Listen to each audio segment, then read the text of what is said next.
for the commenters out there, everybody let me know, what is it about Nights that we all love?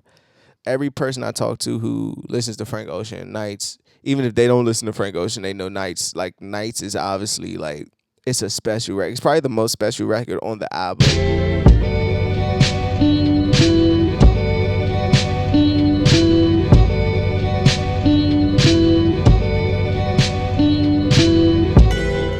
What's up, everyone? This is Tatum. I'm back with another episode of Flowers. For those that's new to my channel, Flowers is my segment where I like to give some of my favorite albums their flowers. So today, I'm gonna be discussing an album that I feel like it's slept on. I know that's the new cliche to say now, like, I think this artist is slept on, this album is slept on, but I truly believe this album is slept on. And there's so much stuff around this album that I want to get into, but today, I'm gonna be discussing Frank Ocean, Blonde. Man, this album came out 5 years ago. Wow, it's been 5 years since we got a new Frank Ocean album. I'm not gonna get mad at Frank, but I need a goddamn new album. Blonde is the follow-up to Channel Orange. Obviously, if you're watching this video, you know Frank Ocean's history and everything. Like I said, the reason I wanted to give this album some recognition, especially on its 5th anniversary, is that it's slept on. I think because Channel Orange was so great, it's so classic, and to me, it's still no album that I think can match up to Channel Orange. It's just so good. I get the pushback with Blonde initially, right? But if you listen to this album, the tone of these songs and even the stories he's telling on the song, the song structure alone, Frank Ocean's writing ability is a huge part why I'm a fan of his. This album is darker than Channel Orange, but it tells a story of summer, which is funny, like summer love. And I just wanted to go over some of the songs that I love, some things I didn't like about the album as well, and just give my honest take of the album. So let's get into it. By now, if you made it this far, you might as well hit that subscribe button. The road to 1,000 still continues. We're almost there. We're only about 80 subscribers away. I wanna be able to look back at these videos and say, damn, remember when I was like asking people to subscribe to get to 1,000? Like, that's what I want. So just do me a favor. If you like what you see, hit that subscribe button. If you like what you see, tell a friend and tell a friend. Now, let's get back to the show. I can't talk about this album without talking about like the spectacle around it, right? So we get the Endless album like a day or 2 days before this, and Endless is cool. It's a lot of records on there that I did enjoy, but it was missing something, especially coming on Channel Orange. Like the Frank Ocean fan in me was like, I ain't gonna say nothing, but this is not living up to Channel Orange. But then boom, he drops Blonde. And he drops Blonde on his own label. He used Endless to get out of his contract with Def Jam, which is probably one of the greatest artist FUs to a record company I've ever seen. The head of Universal stopped all exclusive rights to streaming services because that was a big ploy back then. Back then for 5 years, and see how far we came with the streaming service stuff. It's kind of funny to say, but he was the reason because he duked the system, and that alone is just crazy. To start the album with Nikes, this is the first offering we got from the album. It's the only video we got, and I fucking love Nikes. I love the vocal effect he put on there. I love the story. I love him saying, like, you got a roommate, he'll hear what we do. It's not awkward unless you fucking him too. I think just like those little nuances and phrases in the record. And think about it, the love story he's in, it's harsh. It's kind of bad. Like, you go from Nikes, I think it's Self-Control, where he's talking about I'll sleep between you guys, wanting to be with somebody and they're with somebody else and things of that nature. And he's even say like, you may be older, but I'll look after you. Like, I think those little phrases and things of that nature make the song so dope, and that beat slap. Ivy is clearly my favorite record on here. It's neck and neck with Nights, but Ivy is just so perfect. His vocal performance on there, on a track that's so pulled back. Because if you think of Channel Orange, a lot of the greatness of Channel Orange is the production. The production is so lustrous and it's so great and it's so perfect. Like, look at a song like Pyramids, where it's just great production. And this album is just all stripped down, and I love that about it. It's like, I'm gonna do that. I can't do that again. I'm gonna do this though.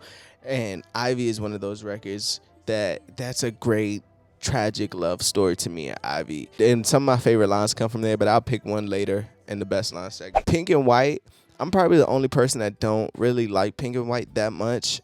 Like this is my first time even saying this out loud. Hopefully, like the Frank Hive doesn't start shooting out the sky and shit. But I don't know. It's a great record, but it's just something that I can never find the magic in it. Solo. Well, I can't go past Frank Ocean Mother, like telling everybody don't do drugs. Don't use that cocaine or marijuana. Solo, another great vocal performance. It's hell on earth and the city's on. It's hell on earth and the city's on fire. In hell, there's heaven. That double entendre is crazy. There's a bull and a matador dueling in the sky. In hell, there's heaven. Like in hell. At this point of, meeting somebody and then at the end you're alone smoking by yourself, you're solo. Like it started out this way and ended this way. And even the story of like how he's wolved in there, the clinic and the baby mother in the clinic and hitting it raw, that was just dope. Like the storytelling that he does is just crazy to me. Skyline 2, for me, it's a cool record. If anything, I love the production on there. Like, I think that song is more, I take it as an interlude, and this could just be my fanness. Like, I take it as an interlude. And he's still talking about the story, the summer. In comes the morning, hunting us with the beams. Solstice ain't as far as it used to be. It begins to blur, we get older. Summer's not as long as it used to be. Every day counts like crazy. I read somewhere that this album, he went back into a mind state of his teenage years in summer. I forget the year exactly, but he put himself in his teen self when he wrote this album. So, you know how that feels to be like, you're getting older and older, summer's getting shorter and shorter. Like, time's running out kind of a thing. And that's what I get from this record. So, if anything, that's what I appreciate from the record. That story and the production more than anything. Self-Control is probably my second favorite on here. I'll be your boyfriend in your wet dreams tonight. His vocal performance on that. And just it's a beautiful record. I know you got to leave, take down some summertime. I know you got someone coming. You running game. I know you got it. Like, yeah. Like, that's the one where he says I'll sleep between both. You know how down bad you got to be to say that you'll sleep between. You know how down bad you got to be. For the commenters out there, everybody, let me know, what is it about Nights that we all love?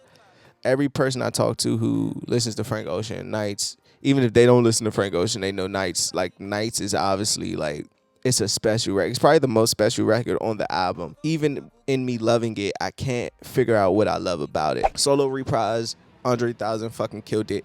At this point, after that, I feel like the album really gets dark. Like, he goes to Pretty Sweet, the Facebook story, Close to You, the Stevie Wonder cover, which is pretty good. White Ferrari, which you could tell, John Lennon and Paul McCartney have writing credits on it, because I think he said something from Here, There, Everywhere, I believe. Siegfried is dope. That whole story of I'm not brave, but living in an idea from another man's mind. This type of music is what makes, like, classic artists. This is classic material. This type of writing puts him up there with the greats, the Stevies. To me, the Stevies, the Bob Dylans, like this type of writing, the Lennon and McCartneys. The writing is just so poised and so precise and so great. Then you got, like, Godspeed, and that's probably one of my favorite songs ever. There'll be mountains you won't move. One of my favorite lines in there is where he says, you look down on where you came from sometimes. I don't know what it was about that line, but that line always, you look down on where you came from sometimes. I can sit here and fan out all day from Pretty Sweet with the kids choir. It sounds like a kids choir at the end. That's just dope. It's just so many great moments on here that, yeah, I just had to give it its flowers. But let me get into my best songs. Ivy, Self-Control, and Nights. Worst song, Pretty Sweet. I'll go Pretty Sweet. Best line, I broke your heart last week. You probably feel better by the weekend. Still remember, had you going crazy, scream my name. The feeling deep down is good. And that line reminds me of a Beatles line. Just the flow of it. If you would have put that same vocal on like a 60s record, I broke your heart last week. You probably feel better by the weekend. Like that. That's just great. Let's wrap this shit up, though. Like I said, I think this album is slept on. I think if you really sit down and listen to it and just take in what it really is and what it's really about, and that can sound like I'm like vouching for shit, but it's a really good album. I think the subject matter is a little bit deeper. The subject matter on here, I think, is way more personal than on Channel Orange. I think Channel Orange it was so polished that's what made it so good. It was so polished to me. And this one, it just sounded like he just stripped everything away. Like everything away, and you got the bare bones. A lot of the songs don't even have drums on it. This one hits my soul a little bit more. There's no song on Channel Orange that made me feel like how I felt when I first heard Ivy or Self Control or Nights. You know what I mean? And not to keep comparing the two, but goddamn Frank, we only got 2 albums. Where's the goddamn albums? Like, but to be on this 5-year anniversary, I think this album aged really well. And yeah, I just wanted to give it its flowers. And if you haven't listened to Frank Ocean's Blonde, I had people, if the people who subscribe to my channel, you know, I do a lot of older reviews of just some classic albums. And people ask me what some albums or artists that they should check out in my generation that could compete with the older artists. Frank Ocean is one of those artists. Go check out Channel Orange. Go check out Blonde. I'll be disappointed if you're not impressed. Also in the comments, let me know what's your top 3 records on here. What's the records you like the least on here? Flowers for Frank Ocean's Blonde. I'm Tatum. Peace.